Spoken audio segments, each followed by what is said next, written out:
Como lo habíamos anunciado, se encuentra en el set de TV Noticias, edición central, el abogado y también ex candidato presidencial por el partido político Perú Nación. Recordemos que justamente él se retiró al verse bajo en las encuestas, pero esta vez está decidido a ocupar un sitial muy importante, llevarse la presidencia, así que ya está trabajando, aunque no lo quiere decir todavía, pero esperemos pues que ya tengamos candidatos para la presidencia de la República. Se encuentra con nosotros el doctor Francisco Díaz Canseco. Buenas noches, bienvenido. Bueno, señor Rocío, muchas gracias por la invitación. He visto la cobertura que me han dado en el noticiero también. Muy bien, el nuestro es un partido nacional que se ha creado no para que yo sea candidato, eso dejémoslo bien claro. No es un partido con candidatitis, es un partido con un ferviente deseo de cambiar el Perú, de hacer una revolución pacífica, de lograr que se destierre la corrupción, que los niveles de educación se incrementen y no disminuyan como ha venido ocurriendo hasta ahora. Un partido con base nacional y que tiene como su principal dirigente en este momento en Lambayeque al doctor Martín Cabrejos, líder del movimiento regional que todos ustedes conocen en Chiclayo. ¿Se ha decidido ya la postulación de Martín Cabrejos para la alcaldía o el gobierno regional? Bueno, no se ha oficializado todavía, pero es nuestro virtual candidato aquí en Chiclayo. Para mí es un gran honor que así lo sea. Yo creo que Martín representa una nueva generación de políticos con una gran base profesional, con un amor por Chiclayo, tiene libros escritos muy interesantes, dicho sea de paso, sobre Chiclayo, sobre Lambayeque, y eso es lo que buscamos nosotros, una nueva generación de políticos limpios, que realmente quieran servir al país y no servirse del país, una nueva generación de políticos que pensando en el país se preparen para gobernar y no para utilizar el gobierno para llenarse los bolsillos, que es lo que ha pasado en los últimos 25 años. Y además, seguramente concuerda conmigo, estamos pasando la peor crisis, el Perú, en cuanto a corrupción se refiere, pero además esta huelga de los docentes. Usted como presidente del Consejo por la Paz, ¿cómo ve esta situación? ¿De qué manera se puede solucionar? ¿Realmente usted está de acuerdo que no se evalúe a los docentes, que los docentes continúen en su medida de lucha o es hora de regresar a las clases? Y también hablemos de la huelga también que estamos atravesando ahora en el sector salud y muchas otras protestas que están por venir, ¿no? La primera premisa es que infortunadamente, Rocío, aquí en el Perú hay lo que yo llamo huelgas estructurales, o sea, los diferentes gobiernos no se han preocupado de prevenir los conflictos y las huelgas, para lo cual hay que sentarse con los representantes de los sectores y ver la forma de que esto no ocurra. La huelga le cuesta un montón de plata al Perú y le cuesta un montón no solamente de plata, sino le cuesta en términos de los servicios como la educación y los de salud. Sobre esa base, este gobierno no ha hecho nada, como no lo hicieron los anteriores. En segundo lugar, ya teniendo como tenemos la huelga magisterial, hay dos cosas muy claras. ¿Debe haber evaluación? Claro que la debe haber, porque los niveles educativos del Estado peruano están entre los últimos del mundo. Y además, por comparación, hay un privilegio de quienes pueden enviar a sus hijos a colegios privados que sí tienen una buena educación. Entonces, los maestros necesitan no solamente evaluación, sino capacitación. Yo no veo que se hable de capacitación, se habla solamente de evaluarlos. Bueno, hay que capacitarlos. Pero yo no estoy de acuerdo en que, como ha planteado la ministra Martes, tengan 3 evaluaciones antes de decidirse si se van o no se van. Si se ¿Cuántas evaluaciones cree usted? Una evaluación, pero una antes de eso... ¿Pero debe ser antes, punitiva o no? Por supuesto que punitiva no es simplemente, yo no sé por qué usan la palabra punitiva. Eso es parte del lenguaje de Sendero Luminoso, no puede ser parte del lenguaje de los demócratas como nosotros. No se trata de penar a un maestro, de lo que se trata... La pena es perder el empleo, ser retirado del magisterio. La pena no es pena, es como que a un chico en el colegio el maestro se lo jaló pues, acá se lo jalan y los maestros tienen que estar bien capacitados. Pero antes de eso, repito, y por eso lo acabo de señalar, tienen que estar bien capacitados, no olvidemos que la ministra, ¿te acuerdas cómo se llamaba? Yo ni me acuerdo de ella. Marilu Martes. La de Humala, Patricia Salas, creo que es. Patricia Salas, la anterior ministra, sí. Ella anuló las capacitaciones de profesores durante 2 años. No es posible. ¿Cómo se le puede pedir a un profesor una evaluación si no lo han capacitado? Entonces, ¿para usted el gobierno ha manejado de la peor manera esta crisis con los docentes? El hecho de que la ministra no haya salido a negociar en la última ocasión, sino enviar a representantes de diversos partidos. ¿Cómo ha visto Pero el usted? problema de fondo es, que se llegue a un acuerdo para capacitarlos, a un plazo para hacerlo, a una nueva evaluación, y el tema de los sueldos no está en discusión. Tenían los sueldos más bajos de América Latina y Kuczynski ofreció aumentarles a 2.000 soles como mínimo en su primer año de gestión. ¿Por qué no lo hizo?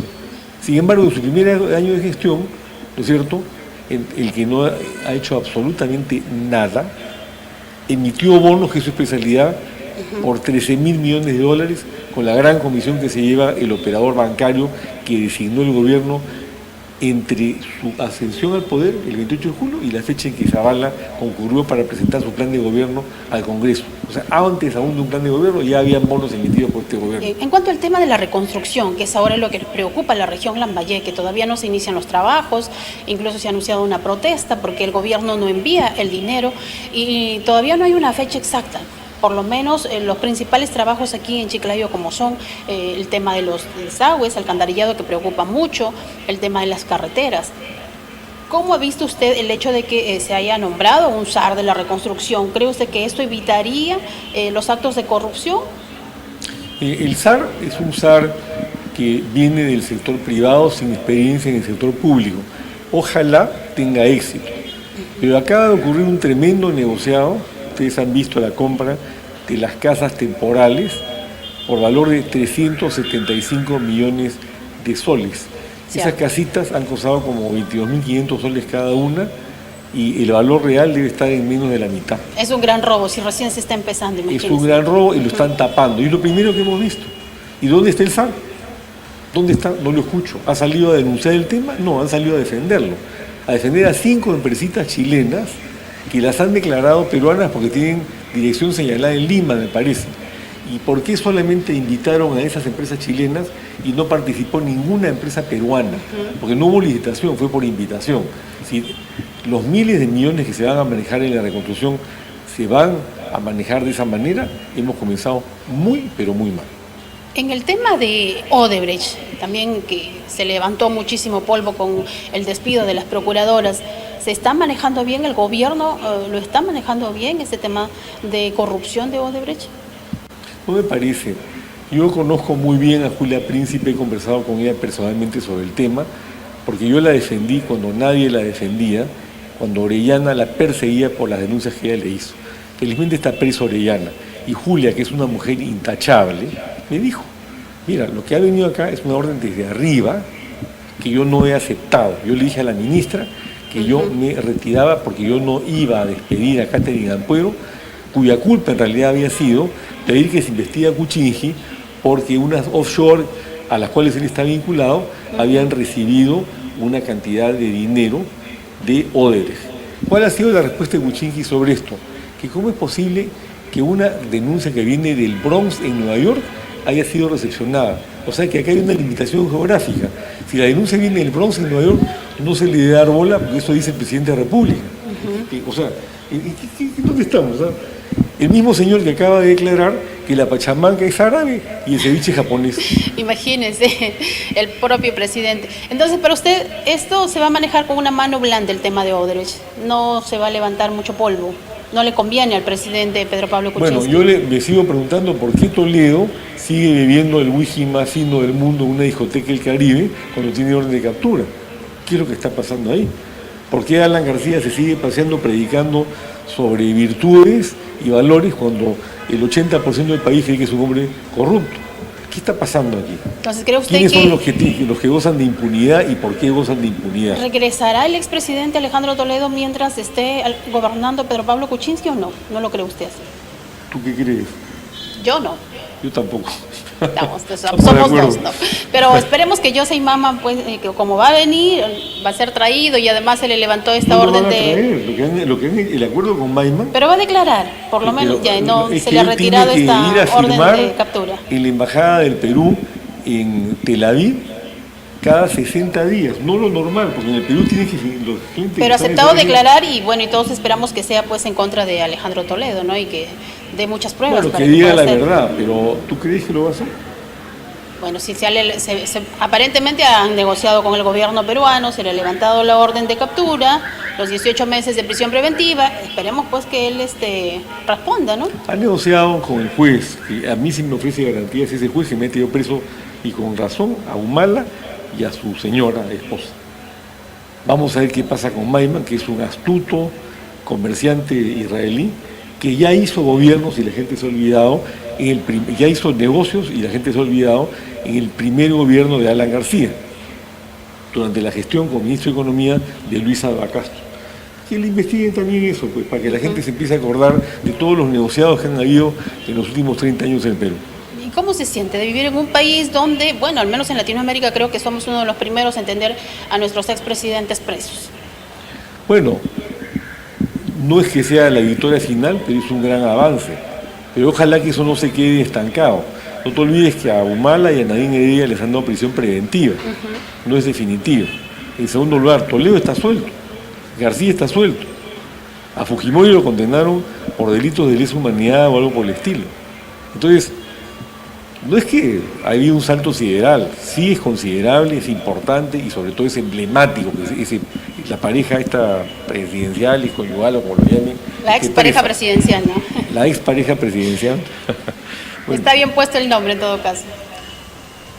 Bueno, era una pareja, él era presidente y ella ejercía la presidencia, o sea que era una pareja presidencial según parece, ¿no? Bien, pero lo importante acá es que esto no se frene, lo importante es que continúe, lo importante es que no pueda haber impunidad, lo importante es que ojalá PPK demuestre que la amenaza de la esposa de Toledo, esa es otra pareja presidencial, cuando le dijo no hables porque yo también puedo hablar, claro, ¿no es cierto?, no lo haya detenido a él o haya generado que el Estado peruano no se esté moviendo debidamente para meter presa también esa pareja presidencial.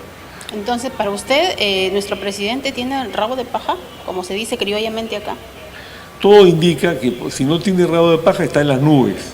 Yo me acuerdo que a Belaúnde le decían nubenauta, este sería el nubenauta 2, ¿no es cierto? Nubenauta 2 que no ha hecho nada en un año, que no ha hecho nada contra la corrupción, porque dejemos bien claro lo siguiente, si algo ha ocurrido es porque había un juez probo como Germán Juárez y un juez probo como Richard Concepción Caguancho que han dictado estas órdenes de captura y se está movilizando. Pero el gobierno, ¿cuál ha sido su acción contra la corrupción? A ver, veamos. Uno, ha mantenido la comisión de alto nivel creada por Humala, que no hace nada, que es un saludo a la bandera. Creó una comisión provisional que en 45 días tenía que dar propuestas para luchar contra la corrupción. No hizo nada. Claro. En tercer lugar, ¿no es cierto?, despide a Julia Príncipe, que es una mujer intachable, porque no despide al Ampuero, cuyo delito fue cuál, o cuyo pecado fue cuál, pretender investigarlo Kuczynski por una denuncia, acabo de señalarlo, de recibir fondos de Odebrecht. A ver, ¿qué ha hecho el señor Kuczynski contra la corrupción? Bueno, con este panorama usted hoy estuvo reunido también con jóvenes. Cuéntenos, ¿cuál es el mensaje en estos momentos de crisis que vivimos en el Perú cuando los profesores todavía continúan con una huelga indefinida? Yo tengo enorme esperanza en el Perú. Yo creo que hay una gran reacción que la estoy percibiendo en los recorridos que hago por todo el país a nivel nacional en contra de la corrupción. Hay una percepción que no existía antes respecto a la necesidad de cambiar el escenario político y dar impulso a un partido como el nuestro, que es una esperanza de gente intachable, que quiere trabajar por el Perú, que quiere trabajar con los jóvenes y que está constituyendo un gran partido democrático, donde no habrá cúpulas partidarias ni candidatos permanentemente entornillados para seguir llegando al poder y aprovecharse de los recursos de todos los peruanos. Yo creo que lo de Lavajato constituye el punto de partida para que real y efectivamente haya en nuestro país una gran revolución pacífica, que es lo que nosotros vamos a efectuar, desterrando la producción o la corrupción y generando un país donde haya justicia social. Bien, doctor, muchísimas gracias por estar esta noche aquí en TV Noticias. Mucha suerte, sabemos que le espera mucho camino por recorrer, está visitando las regiones, mucha suerte y reforzando las bases ahí de su partido político. Bien, nosotros continuamos con la información y ahora les contamos que los comerciantes del mercado